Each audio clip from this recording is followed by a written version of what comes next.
இந்த வாட்டிக்கும் next city போகிறதுக்கு எங்களுக்கு ஃப்ளைட் டிலே ஆகிடுச்சு. அதனால அவசரமாக தான் கிளம்ப வேண்டியும் வந்துச்சு. Welcome to Vietnam series episode 10. எங்களோட next and final destination Hanoi city தாங்க. இன்றைக்கி தானே எங்களுக்கு last day. So check out பண்ணணும். செக் அவுட் பண்ணிவிட்டு ஸ்ட்ரைட்டாக பிரேக்ஃபாஸ்ட் எல்லாம் சாப்பிட்டுட்டு கேபும் வந்துருச்சு. அப்படியே ஏர்போர்ட்டுக்கு கிளம்பிட்டோம்.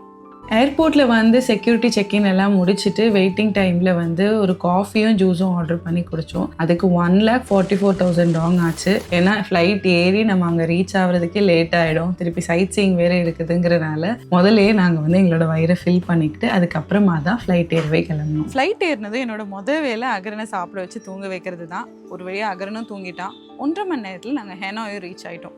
தினம் எவ்வளோத்துக்கு எவ்வளோ பீஸ்ஃபுல்லாக இருந்துச்சோ அவ்வளோத்துக்கு அவ்வளோ ஹெனாய் க்ரௌடடாக தாங்க இருந்துச்சு.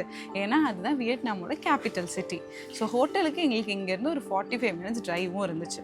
ஹோட்டல் ரீச் ஆனது எங்களை உடனே சைட் சீயிங் அழைச்சிட்டு போயிடுவாங்கன்னு தெரியும். அதனால் கேப் ஏறினதுமே பார்த்தீங்கன்னா கிராபில் எங்கள் ஹோட்டலுக்கு லஞ்ச் ஆர்டர் பண்ணிக்கிட்டோம். பிரியாணியும் பருப்பு சாதமும் தான் ஆர்டர் பண்ணோம். ஸோ எங்களோட கைடு கிட்ட கேட்டு 15 மினிட்ஸில் கடகடான்னு சாப்பிட்டு கிளம்பிட்டோம். லஞ்சுக்கு எங்களுக்கு மொத்தமாக 3,63,000 ஆச்சுது.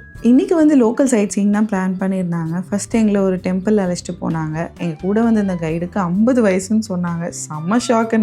அவங்க தான் எங்களுக்கு நிறைய கதைகள்லாம் சொல்லி அழைச்சிட்டு போனாங்க. அங்கே ஒரு பெரிய மரம் இருந்துச்சு. அது 1960s நம்மளோட ஃபர்ஸ்ட் பிரசிடென்ட் ராஜேந்திர பிரசாத் கொடுத்தது தான் இவ்வளோ பெருசாக வளர்ந்துருக்குன்னு சொன்னாங்க. செம்ம ஆச்சரியமாக இருந்துச்சு. முடிச்சுட்டு ட்ரெயின் சீட் போகிறதுக்கு தான் ரொம்ப ஆர்வமாக இருந்தோம். பட் அதுக்கு இன்னும் டைம் இருக்குன்னு சொல்லிட்டு லோக்கலாக இன்னும் 2-3 பிளேஸ் எக்ஸ்ப்ளோர் பண்ணலான்னு அழைச்சிட்டு போனாங்க. ஃபஸ்ட்டு வந்து ஒரு ஆர்ட் கேலரி அழைச்சிட்டு போனாங்க. அங்கே எல்லாமே காஸ்ட்லியாக இருந்துச்சு. சரி போனதுக்கு ஜூஸாவது குடிப்போமேன்னு சொல்லிட்டு ஜூஸ் மட்டும் அங்கே குடித்தோம். ஜூஸுக்கு 1,20,000 ஆச்சு. அடுத்ததாக எங்களை ஒரு மசூலியம் தான் அழைச்சிட்டு போனாங்க. அங்கே ஹோச்சிமின் அவர்களோட பதப்படுத்தப்பட்ட உடல் இருக்குன்னு சொன்னாங்க. அப்புறமா ட்ரெயின் ஸ்ட்ரீட் போகிற வழியில் ஒரு விக்ட்ரி மியூசியம்னு ஒரு இடத்துல அழைச்சிட்டு போனாங்க. ஸோ அந்த இடத்துல வந்து வாரில் நிஜமாகவே யூஸ் பண்ணி இந்த ஏர்க்ராஃப்ட் பாம் எல்லாம் இருந்துச்சு. கொஞ்சம் அது வெளியே மட்டும் சுற்றி பார்த்துட்டு எங்களை ட்ரெயின் ஸ்ட்ரீட் அழைச்சிட்டு போங்க. நானும் கோகுலும் ஆர்வமாக ட்ரெயின் ஸ்ட்ரீட் கிளம்பிட்டோம். ட்ரெயினை வேடிக்கை பார்க்கணும்னா கண்டிப்பாக ஜூஸும் ஸ்நாக்ஸும் சாப்பிட்டே ஆகணும்னு சொல்லிட்டாங்க. அது என்னன்ட்டு நம்ம நெக்ஸ்ட் எபிசோடில் பார்க்கலாம். உங்களுக்கு எங்களோட வியட்நாம் ஐட்னரி ஒரு அவுட்ஃபிட் டீடைல்ஸ் தெரியணும்னா ட்ரிப்னு கமெண்ட் பண்ணுங்க. நான் அவங்க கூட ஷேர் பண்றேன். எங்களுக்கு இந்த என்டையர் வியட்நாம் ட்ரிப் ஆர்கனைஸ் பண்ணி கொடுத்தது அலாடின் ஹாலிடேஸ்.